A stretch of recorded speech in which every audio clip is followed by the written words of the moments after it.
too, and we're live. That was so smooth. Barely nothing happening, but backstage people, it went smooth. You only see the end result. Just pretend it was well organized. Hey, Elias, how are you doing? Good, good, good. Good to see you. Good to see you, man. Ça va bien, Is toi? is it a bike behind you, or are you like all sportsy all of a sudden? Oh, yeah. It's just like it's fake. It's a plastic bike, actually. No. It's just for the lifestyle and the Yeah, yeah. statement. It's like I. Well, actually, this is the problem when you live in Montreal. You don't have that much space, so you have like to you pile your bikes and you pile all your stuff in your condo, and It's something I never tried, but I'm pretty sure you can like like mount it to the ceiling or something like that. oh yeah, for design purpose. Like you invite people at home and it's like a. People But are like, "Oh, you do bike?" And it's like it's a chandelier, and you plug it in, and it just lights up, and people are like, "Wow, very expensive chandelier." speaking of bikes, actually, like we were talking about Sylvain Carl last time, and he Yeah. has a bike, Van Hawk. Uh Uh, huh. it's all like I think it was like the first or second cohort of Founder Fuel back in 2012 or 2013, and he's selling it. I don't know if he sold it, but like it's super. It's like he's selling it for like $700 or something like that. He bought it for like 1,000 USD, which is basically $1 million Canadian today. Uh, but it's a really cool bike. So for anyone looking for a bike, I like those highly specific community announcements. Cool. you know, So that's yeah, that's what it is. So yeah. I see people are a bit slow to join in. We might extend a bit the lobby session if you want, just to have people joining in a bit more, and then we'll start. We have like a fairly nice layout. There's some very cool events. There's Tech Ed we're gonna talk about. There's like technology and youth. There's a bunch of very interesting things. We have a deep dive at the end where we're gonna interview two people from Grad Four. So just stick with us, people. There's gonna be some very nice content. Yeah. Uh, what have you? Go ahead. Yeah, no, absolutely. What I was saying that like like we kind of have like this kind of like a lobby or campfire Yeah, session. Every time like getting there and getting into the actual like meat of the check-in or the webcast, it's really hard to select actually. Like there's so many things going on. I mean, like we heard about the Covey yeah, app that the federal government chose to go with Shopify solution based yeah. and Google Mm. stuff. And it's always like that would be like a whole discussion by itself. And there is an event happening next week. Didn't do the cut for I think for this time because the Founder Institute is doing stuff. And you're like, oh my God, Yeah, there's so much going on. Like, what are we talking? What can we talk about? yeah, and I mean, this is a pre-selection. There's always things. Sometimes when there's an event coming up, sometimes we try to catch up and talk about it in the what happened last week. But it is a challenge, and I think matters will get worse, Elias, once people will start submitting more and more ideas. Because then we'll have to like this hard job of selecting. But we're working on this idea where we have the lobby, and we want to extend also the last part of the show, which is kind of a follow-up of the lobby after the show, the same way that when you have an event there's some stuff happening backstage, and at the end after the event stuff happens in the backstage again. So usually it's a more informal discussion. If there's stuff we didn't have time to if time is running fast, which is always the case, we can discuss those little news, activities, announcements, and all.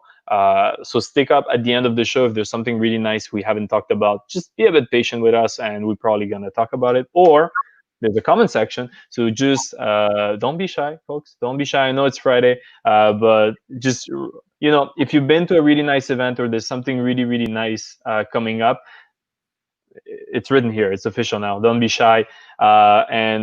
And that's it. Just write a message, and we have this nice way where we can highlight your comments on this feed. And right now we're broadcasting on Facebook, but also on LinkedIn as well. So yeah, Elias, do you want to start? Yeah, so many Are things. you sharing? You're sharing the. There is one thing I hate about like this kind of like me being a man. You know how like no, but That it's starts well. Go ahead. Go ahead. so this is the thing, like we're lucky and unlucky. We're lucky because we can get away with like a lot of like stuff, but we're unlucky because we have a hard time multitasking. Women are Yeah. so better. and I'm stuck trying like to share the podcast, the webcast, here. Yeah. So I like to share it. By the way, it's a really good point. For those who are joining in, do it while share the show. We spend a bunch of time looking through a horrible job of looking through all the news, like going to those events. We're suffering for you. So there's a magical wonder button here called share. Click on it. I heard it works well. So if you can share the show, it actually goes a long way. We see the shows that are shared more versus others. It really has this kind of ripple down effect.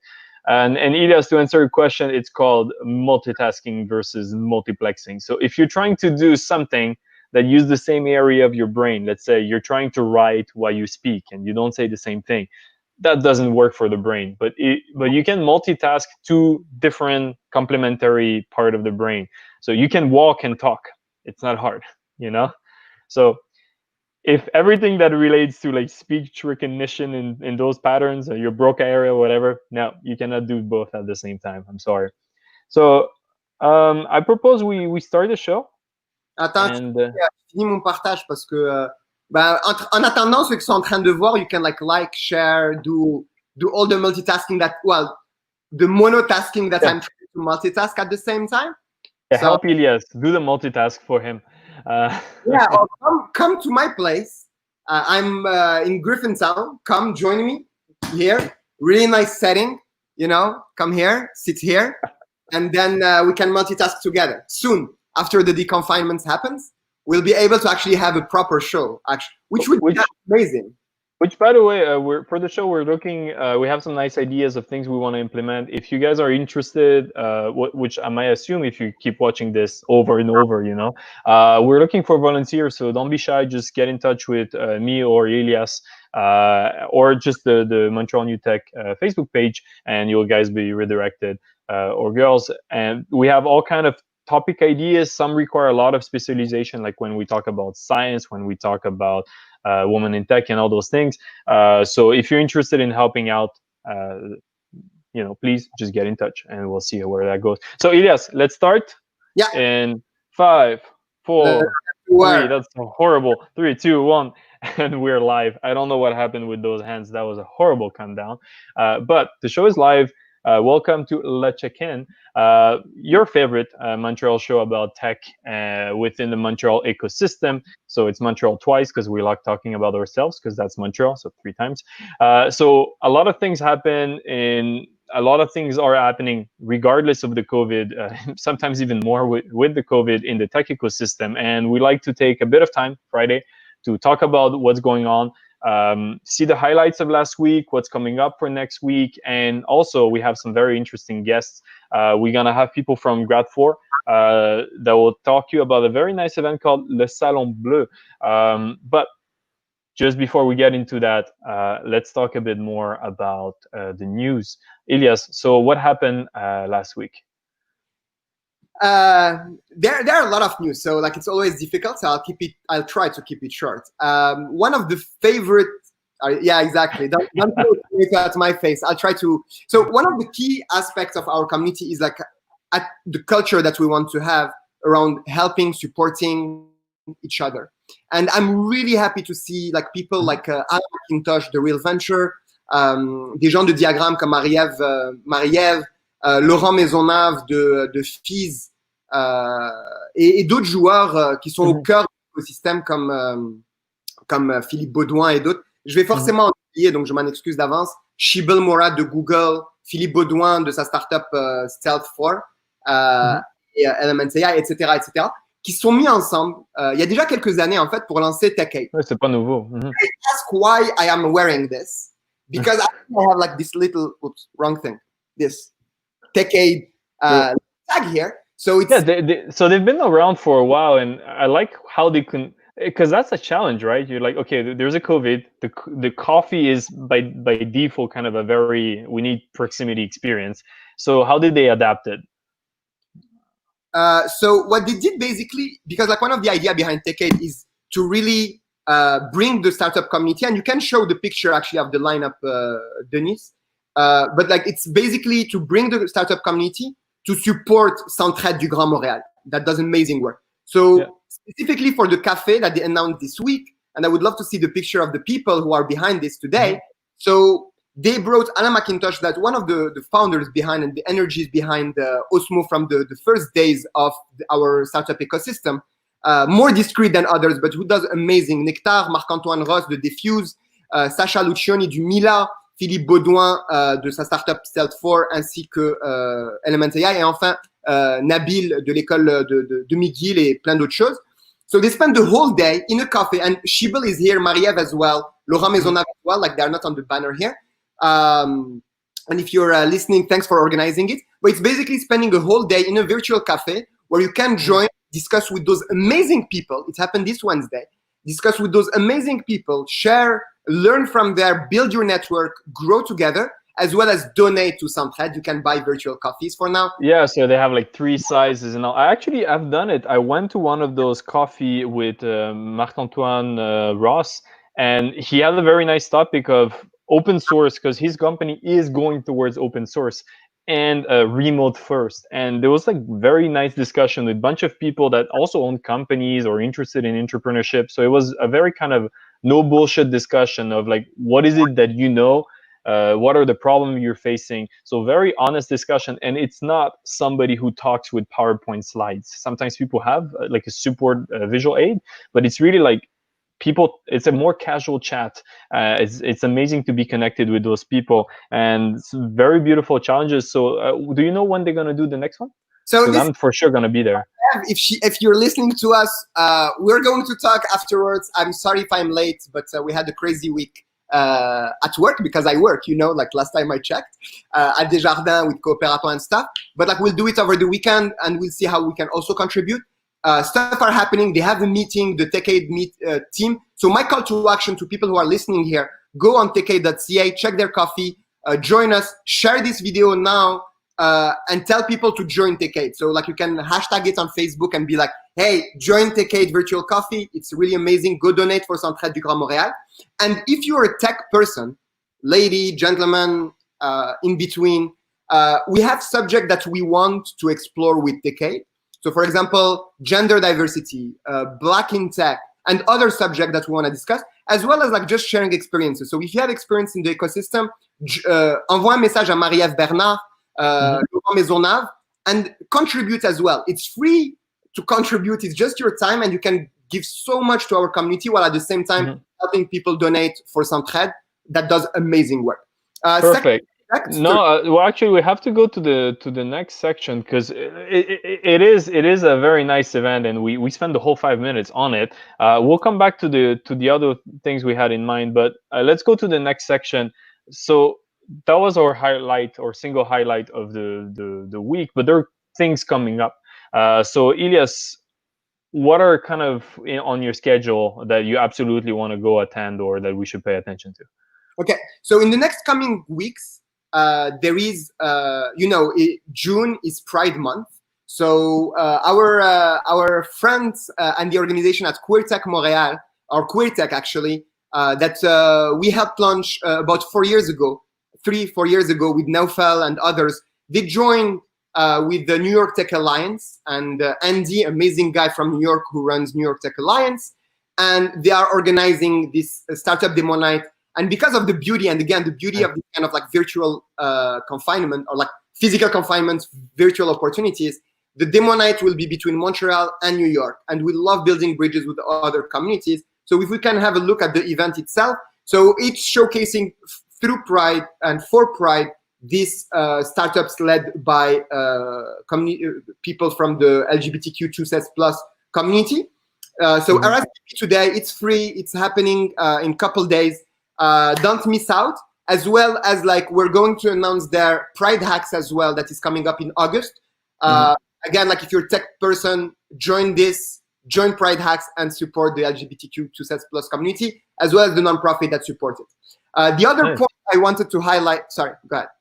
Oh no, go ahead. See, I'm trying like to catch up on that time. So the other point I wanted to highlight is the announcement of our friends at Founder Institute of the first actually alliance, again, like in a way, it's the first program around global supply chain vertical. And what is really interesting, and I would love to see the announcement there, is that for people who don't know, and we're going to talk about that further, is Scale AI is the Canadian supercluster around AI and supply chain. Mm-hmm. For people who don't know them, it's a group that basically of 6 superclusters that received about $1 billion 2 or 3 years ago from the federal government to make collaborations happen between larger organizations and smaller ones, as well as like between them, and develop more innovations around supply chain and AI. There are others around other subjects. We're talking with the next gen or NGen around manufacturing, as well as digital in British Columbia around, well, digital. And the 3 of them we're working with them to get them for the next Creative Collision, by the way. We're going to talk about that later. But to stay back on the Founder Institute. So Founder Institute is this kind of like pre-accelerator program that is part-time. So if you are part-time, or if you are working and thinking about launching your own startup, or working on your own startup, it's a great program to actually join to let you do it on your part-time. Now, there is a lot of work, and I can take like 15 minutes to just explain. I won't do that. But have a look at Founder Institute, go on our page, or like comment here, and we will comment on the link that add the link here. Someone who's watching us among the couple of people who are watching. So we have show notes, by the way, for all the things we discuss. We have show notes. There's definitely more to talk about. I mean, this is a whole problem to solve. We might do a show one of these days just about that, but it's actually a fantastic segue to our next section, which is the deep dive. And the deep dive is a moment where we like to say, hey, to take a bit of a break of all those events, all those news and announcements, and just meet with some people behind those, and get into in interview mode and ask them the questions. And that's also a very nice time for our audience, which is you guys watching us, to actually, if you have any questions, write them down, because we will be able to ask them during the interview. So let's go directly on the next section, the deep dive. Thanks, Dennis, for that smooth transition. And we have with us, well, first of all, Nicolas. Do you hear us all right? Your mic. Not on. Nicolas, everything's better with a mic. Yeah, I know. Can you unmute him? No, he muted himself. Why did you mute yourself, Nicolas? Because and we also have Benoit. Hi. Wow, with all the echo of, do you live in a dungeon? Oh, sorry. He said he has noise canceling headphones. I do not believe that. That's all the echo in the world. So, guys, what are you working on these days? So, en ce moment, moi et Benoît, on travaille sur le Salon Bleu. Donc, c'est le premier salon manufacturier virtuel au Canada. Et en ce moment, on attend près de 800 participants de l'industrie manufacturière puis d'organismes qui regroupent, en fait, qui touchent de près ou de loin tout ce qui est manufacturier au Québec. Benoît, je ne sais pas si tu veux rajouter. Yes. Do we speak French or English today? We do both. On parle les deux. Parler les deux, c'est du bilingue. Hein? Je vais me lancer en anglais pour m'amuser, puis après, vous me posez des questions si je peux répondre en anglais.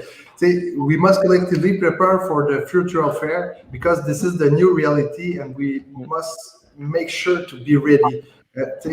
L'enjeu, il est grand. Il faut que les manufacturiers comprennent que les initiatives, que tout ce qui s'en vient, là, la Hannover Messe, les autres salons, le FabTech, les gros événements vont être virtuels. Fait que ce premier événement-là, ce qui est le fun, on l'a fait gratuit. On a déjà dépassé les 1000 partenaires qui vont être là.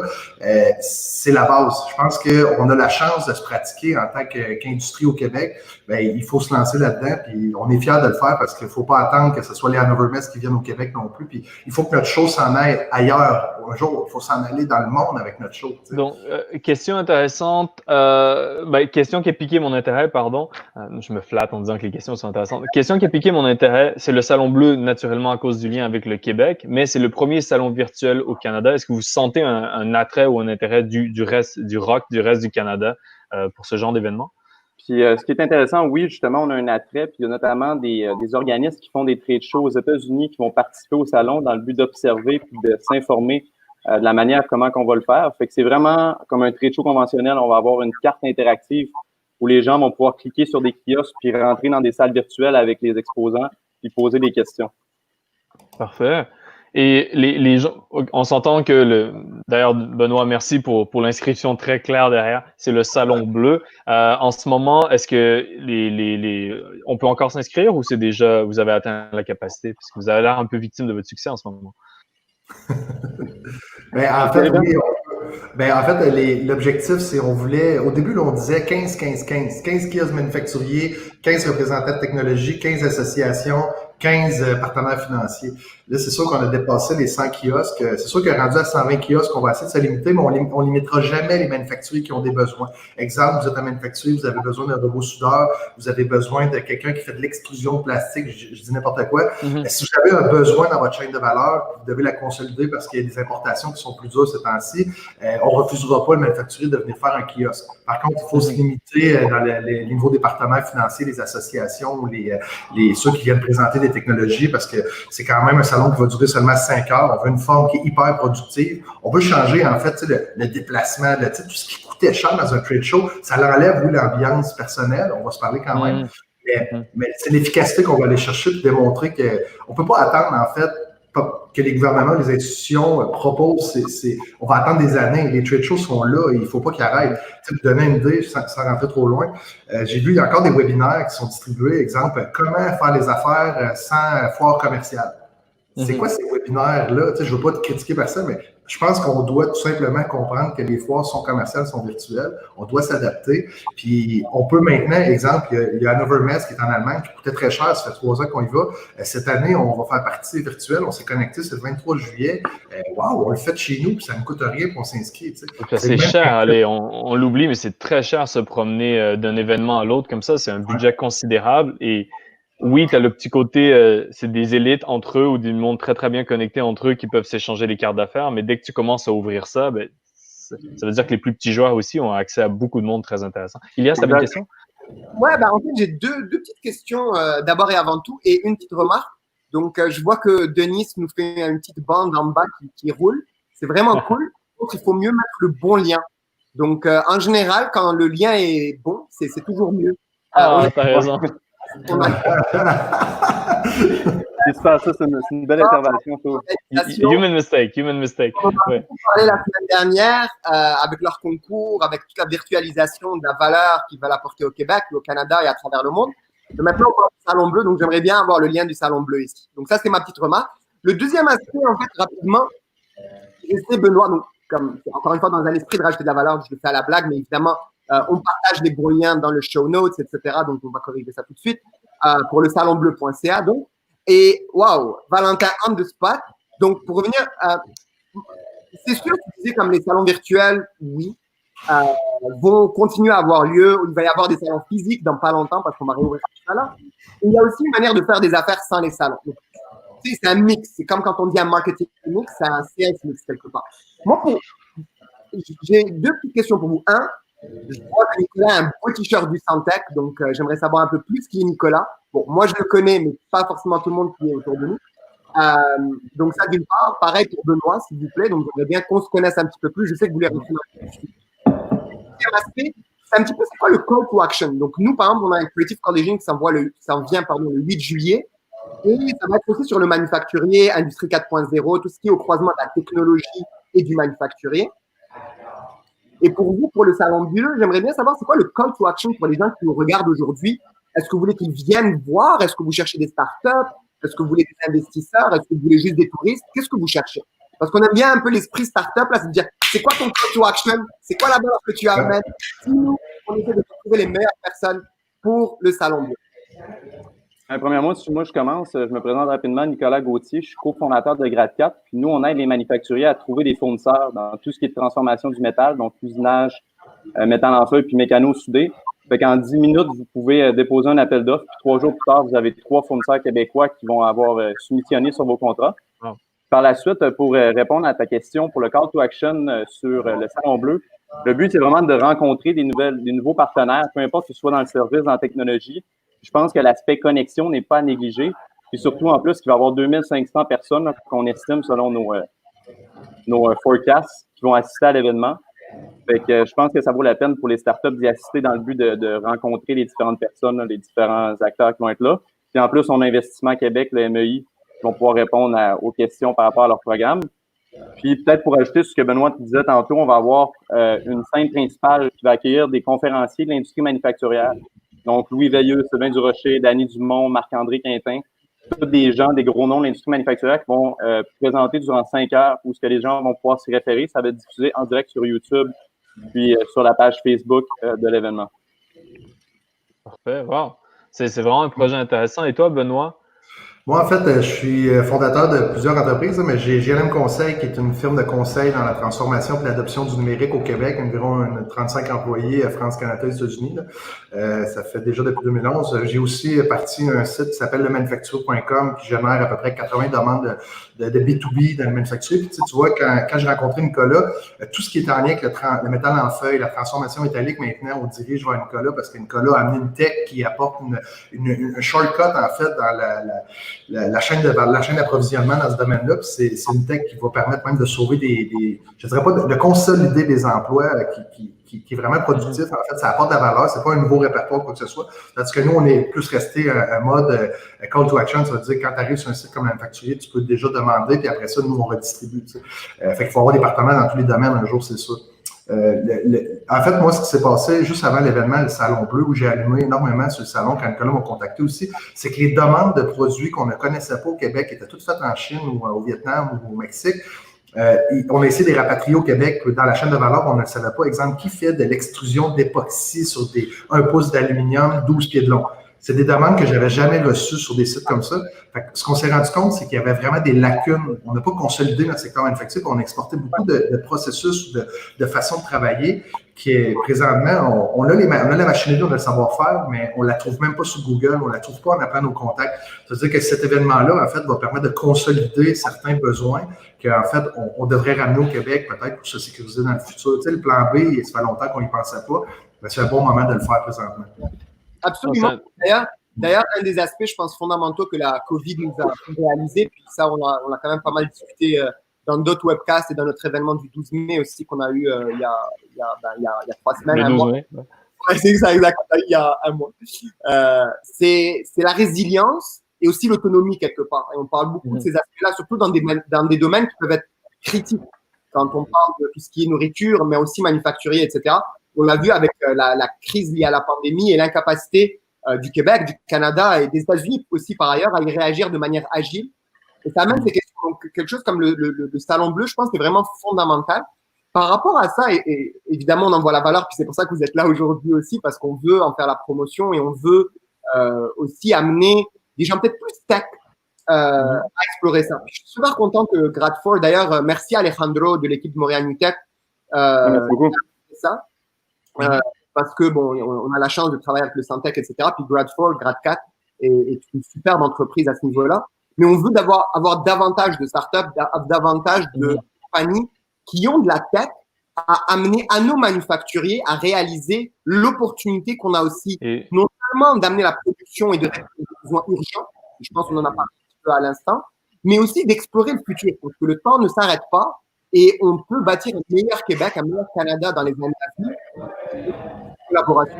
On en discute pas, là, je sais qu'Alejandro parle en grade 4, mais on pourra aussi parler avec vous. Je suis curieux de... Mais comment vous voyez la place de la technologie et de l'innovation là-dedans? Excusez-moi, j'ai pas compris. C'est au niveau de la technologie et de l'innovation, c'est quoi la place dans le salon? Oui, puis je suis curieux, juste, c'est vraiment en lien avec tes questions. Avec le COVID, il y a beaucoup d'entreprises qui se sont dit on va former notre staff un peu plus, parce qu'on peut pas en ce moment rouler la shop. Fait qu'on va regarder ces projets qu'on a mis qui étaient dans les boîtes depuis longtemps, qu'on n'a jamais eu le temps. Fait que là, j'ai l'impression, et vous me dites comment ça se passe de votre côté, que les gens arrivent avec plein de projets extrêmement innovants parce qu'ils ont eu le temps de réfléchir à tester. C'est plus une option de faire de l'innovation, de la recherche et développement. C'est une obligation. Une obligation, exact. Puis moi, ce que je trouve intéressant vraiment de l'approche de GLM Conseil, c'est qu'ils ne sont pas nécessairement axés sur la technologie, mais ils sont axés sur la création de valeur. Fait qu'eux, ils veulent répondre vraiment, est-ce que vous avez des bons processus opérationnels à la base? Puis par la suite, on va intégrer la technologie qui vient bonifier l'opérationnel.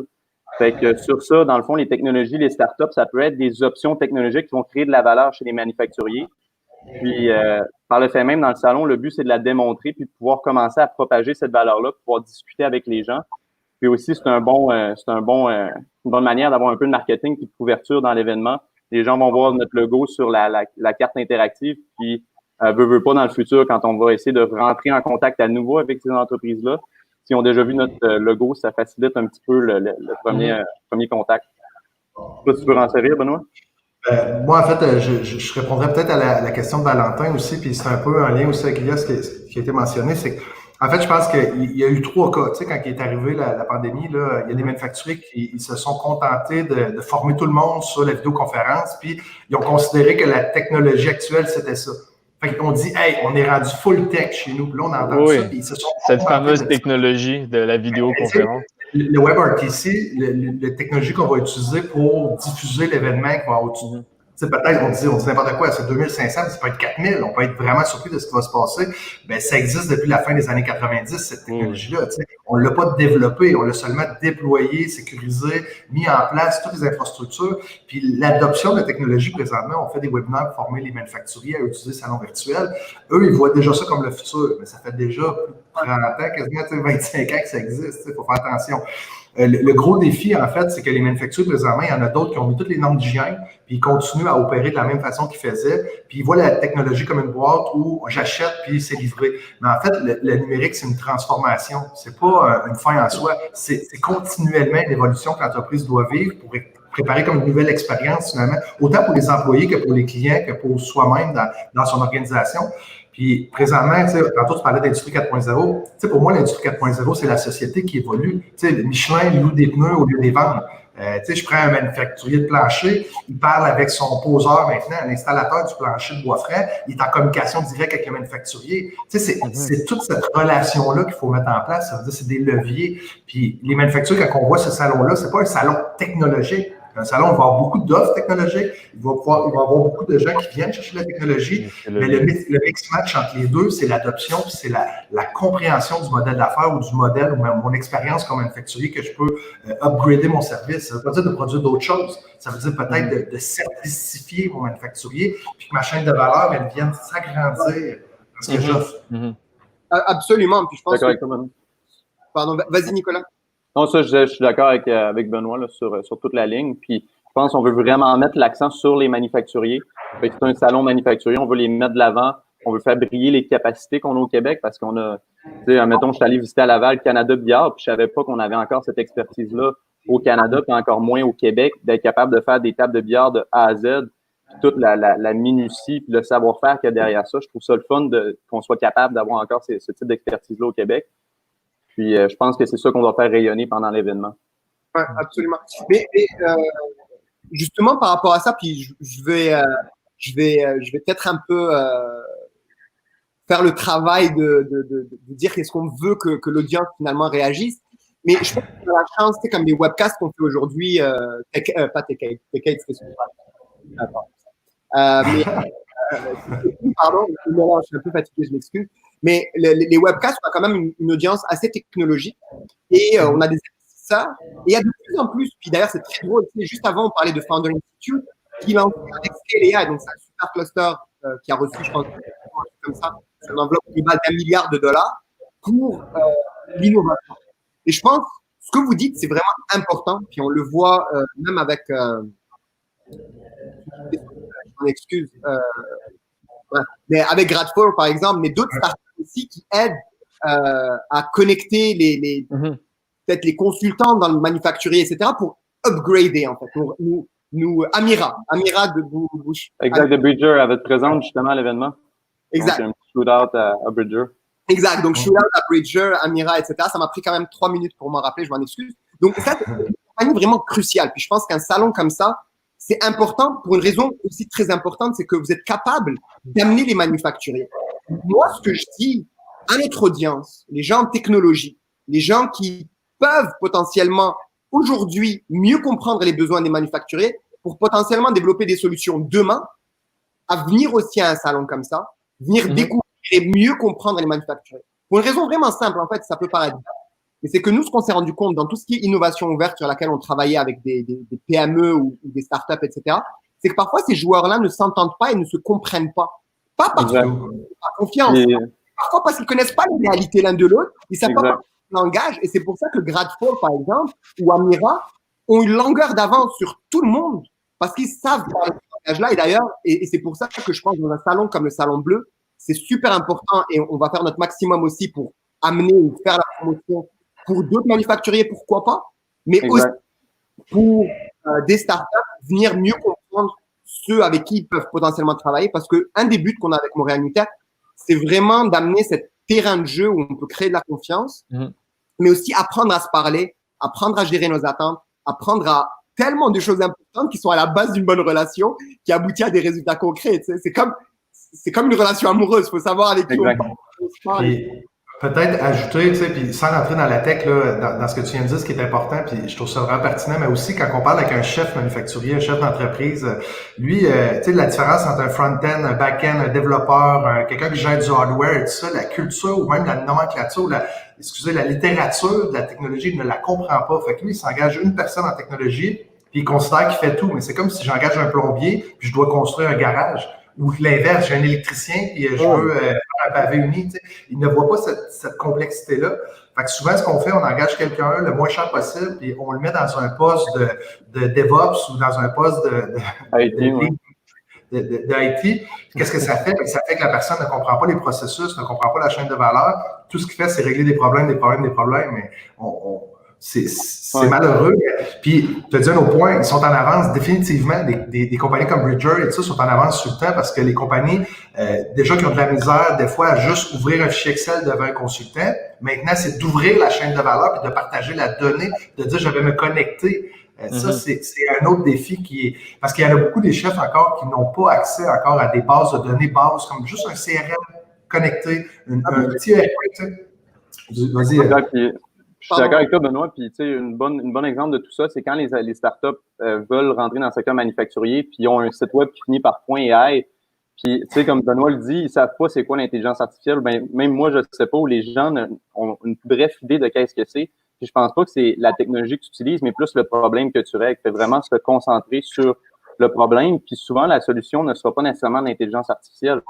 Peut-être que dans un futur, à force de récolter des données, ça va devenir une solution ou ça va devenir la manière de régler le problème, mais je pense que trop souvent, on manque de parler à ce type de personnes-là, puis réellement comprendre leurs besoins, puis d'approcher avec une bonne solution. Oui, Nicolas, et je vais finir avec peut-être les propos de Benoît, qui, oui, a le côté technologie, c'est sûr qu'à Montréal NewTech, on aime bien la techno, mais c'est surtout un événement comme celui-là permet de créer des connexions, et à partir de ces connexions-là, tu sais, si tu parles pas à quelqu'un, indépendamment de la technologie, tu sauras jamais qu'est-ce qui se passe. Fait que, allez-y, j'ai mis à l'image, l'événement commence bientôt. Il n'y a aucune raison de pas y aller et vous n'avez pas besoin d'être un expert avancé ou quoi que ce soit. C'est vraiment accessible. Donc, jetez un coup d'œil à cet événement-là. Et voilà. Écoutez, c'est malheureusement tout le temps. Je sais qu'on peut en parler. Il faudrait peut-être faire un épisode au complet là-dessus parce que ça change vite derrière ce domaine-là. Mais c'est à peu près tout le temps qu'on a pour l'émission. Donc, écoute, Benoît, merci beaucoup, Nicolas aussi, pour votre temps. Et écoutez, on se revoit dans quelques jours. On se revoit dans 4 jours et quelques jours. Merci beaucoup, Elia. Dans 4 jours, 23 Merci beaucoup, Elia. Merci beaucoup, Valentin. On se parle. Merci beaucoup, Benoît. Merci. Quelque chose qu'on peut faire pour vous, ça nous fera vraiment plaisir. Bonne fin de semaine. Merci, ça fait plaisir. Bye. Au revoir. Et voilà, c'était une ride rapide. Écoute, le show est terminé, mais tu voulais absolument mentionner une partie qu'on a dû malheureusement sauter. Qu'on n'a pas dû malheureusement, qu'on va finir avec, on garde le meilleur pour la fin en fait. Ah, smooth. Donc c'est quoi exactement? Moi, c'est une initiative honnêtement que je trouvais vraiment qui me touchait, fait que je te laisse en parler. Ben, Denis, je sais pas if you can.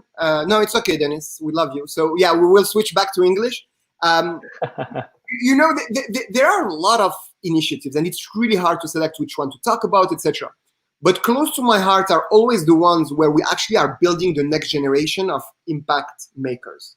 And this is really key and really important. And knowing Diana, I forgot her last name and I apologize, but like Diana from Upstart Ed, that has been working tirelessly over the last, anything between like 3 or 4 years. From what I know, actually, she's probably have been doing that for even further, to actually bring together the next generation of the youth, inspire them and give them the tools to actually build innovative solutions for impact. And every year they have this annual virtual expo where they expose actually, and if you can like scroll a bit. Yeah, by the way, it's tomorrow. For those who are watching this live, it's tomorrow. Finish the show on this kind of call to action because we can talk for hours and there is stuff happening in 4 days. There are stuff happening this week. There are stuff happening last week, but there are stuff happening tomorrow. And if we can, and it's on Saturday, it's virtual. So we're definitely inviting everybody here to join this expo for multiple reasons. One is obviously show support for the next generation. That's like key because it's only by having them look at new role models or people who are inspiring that they can join.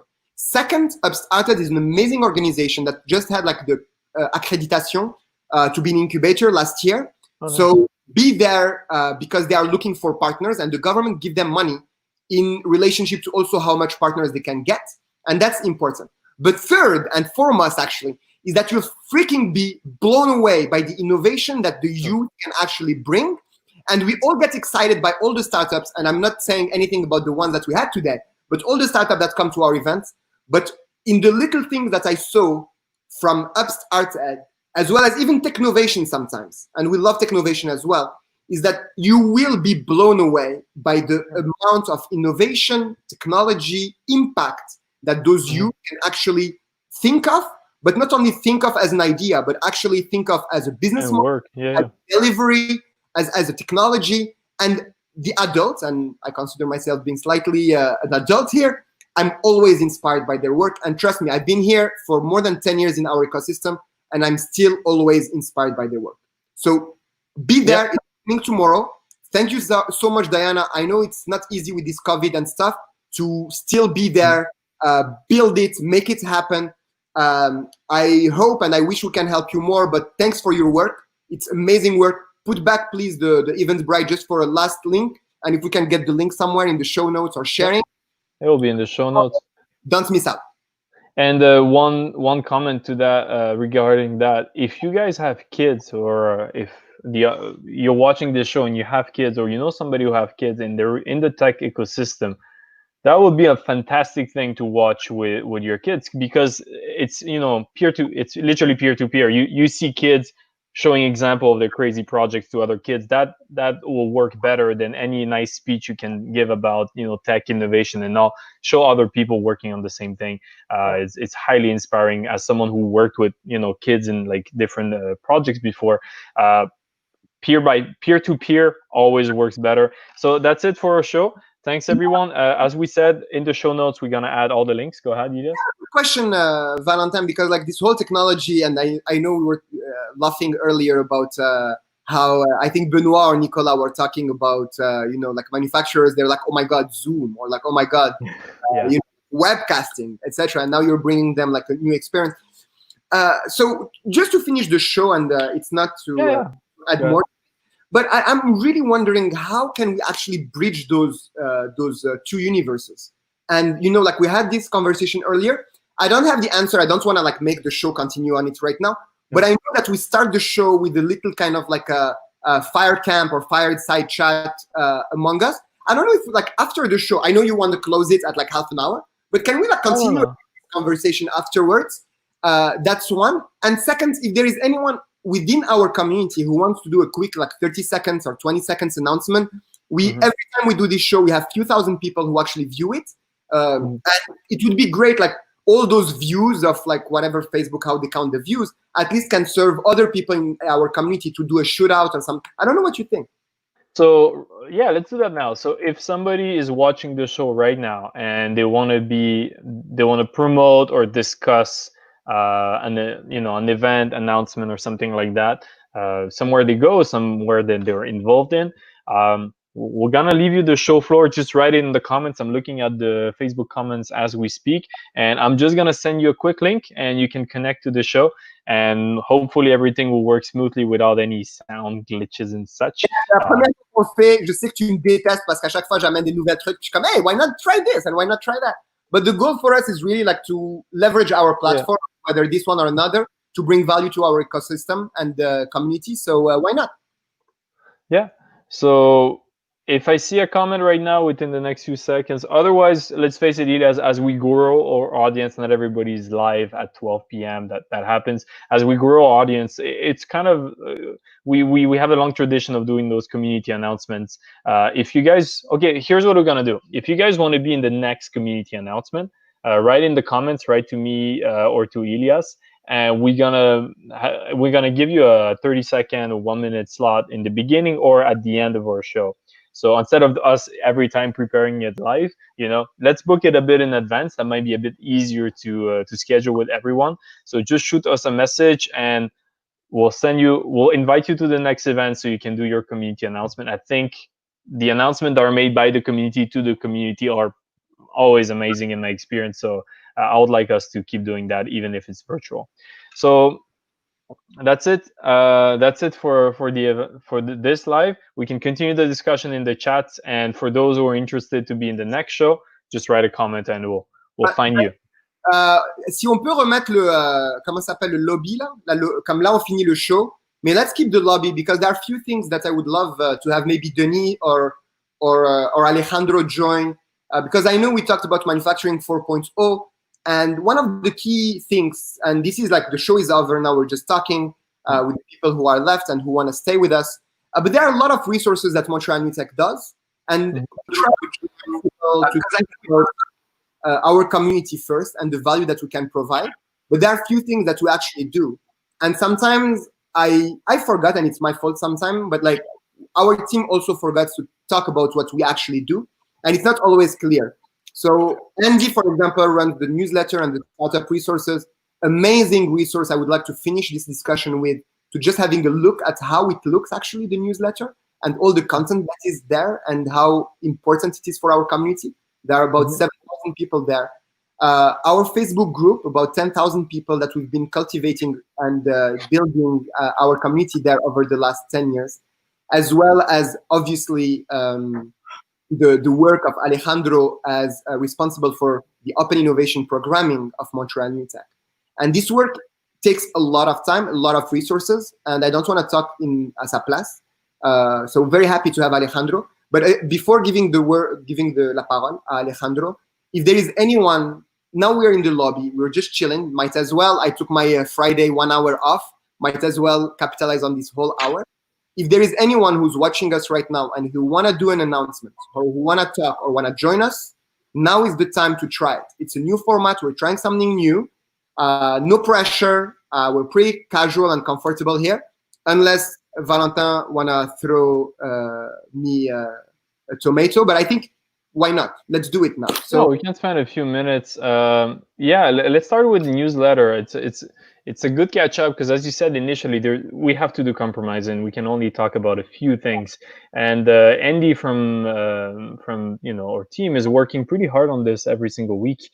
So if you're curious about more things, more tech news, more events, announcement, and all, this is a fantastic way to get all the information. And let's face it, it's curated by someone from the team. So there's a lot of events going on, but this is those we think are the most relevant to our community. So you won't see any kind of hidden sales pitch or anything like that. This is events by the community for the community. It's all the good stuff. We checked, we promise. So take a look at well, we're looking at it right now, but subscribe. You'll see it's once a week. It's all the good stuff that sometimes we talk about some of the content, but sometimes it goes way, has more time so it can cover more topics. Let's have a look at the whole thing. Yeah, you can subscribe there, but just scroll on the newsletter so that we can see all the goodies there. There is a lot of work being done there. The startup resource, everything, a bunch of things that we discussed. Go faster. The annual virtual it's a very long one, by the way. Yeah. Content doesn't come cheap. And by the way, we're always open to get feedback on what we do. Il y a les affaires aussi. You can stop there. So les affaires, for example, it's happening on June 25. There are 10 finalistes. Ils font un travail incroyable. Merci Denis de continuer justement ce legacy-là. Très, très beau travail avec les affaires supportées par Banque Nationale et d'autres. 10 startups qui vont être présentes pour la finale le 25. D'autres affaires encore. Tu peux descendre. Can you scroll a bit just to have a look for the rest of it? What do we have there? What do we have there? The future of Unity. That's really interesting as well. Keep going. Keep going. So this is kind of to give you an overview of the type of content we talk about. As I said, some of the stuff we cover on the show, but as you can see, it covers way more things than we can even dream of talking. So I'll stop there because I don't want to be too much taking time. But like as you see, like the show this week just like highlights some of the aspects of the newsletter. We try to create cohesion among the different programming and the different initiatives of Montreal New Tech to add the maximum value in the ecosystem. So speaking of value and ecosystem and innovation, we have Alejandro. Hey, I was starting feeling as an adorn here, as an ornament. Very, very handsome one. So thanks so much for the introduction, for giving me the opportunity to speak to people about what we are doing for Creative Collisions. That I think that this is what you want to hear here. Like what is Creative Collisions? Well, it's just simple. It's an initiative, not an event, an initiative that promotes the collaboration between startups, researchers, and companies. So next one that we have is on July the 8th. We are going to be featuring the subject of the relaunch of the Canadian economy post-COVID. And we are going to be highlighting the role of important organizations, the big organizations, what is the role that they play bringing innovation and using innovation to relaunch the economy. The same thing as the role of the startups and researchers there. We will have a series of breakout rooms where we will have, well, we will invite researchers and startups to come and pitch the technology that they have that is suitable for the relaunch of the economy for a specific, for the sectors that are the most relevant to this relaunch, like manufacturing, supply chain, digital technologies, life science, green tech, energy, and so on and so forth. There's like any technology from any field that might fit into certain specific needs. They are welcome. So we are calling indeed from the community to all the startups, to all the entrepreneurs and all the researchers that have something to offer. Like, please check on the notes of this webcast. We have a link to a form application, an application form for you to just send us. Let us know, hey, I want to participate in this. I want to present, I have this awesome technology, or I'm working on this applied research project. And I believe that that's something interesting for the relaunch of the economy. And then we will invite you to join us on this and for you to present. We will have, of course, we are reaching out to also organizations and companies that are willing, like they have seen an opportunity in the market to relaunch the economy, that they will be doing something, but that they have the interest to learn about the technology that is being developed here in home, and that they might be a good collaborator with you to do something awesome together. Nice. So you're still mounting this whole thing. I'm for sure we're gonna talk about. We're gonna come back to that and talk about it, how this unfolds. But from the last edition, I remember the feedback were really positive. Yeah, well, I mean, the result that we had last time, it was amazing. To be honest, it was far more than I was expecting. That was Connected Intelligence, which is a little bit different than Creative Collision, because it's more about the connection between ecosystems and the learn and share of experiences from each other and grow all together. So we had a participation of like more than 500 people that registered. Around 400 people that at one time they followed during a big part of the event. And so, excuse-moi, Alex, je voulais pas t'interrompre, je m'excuse.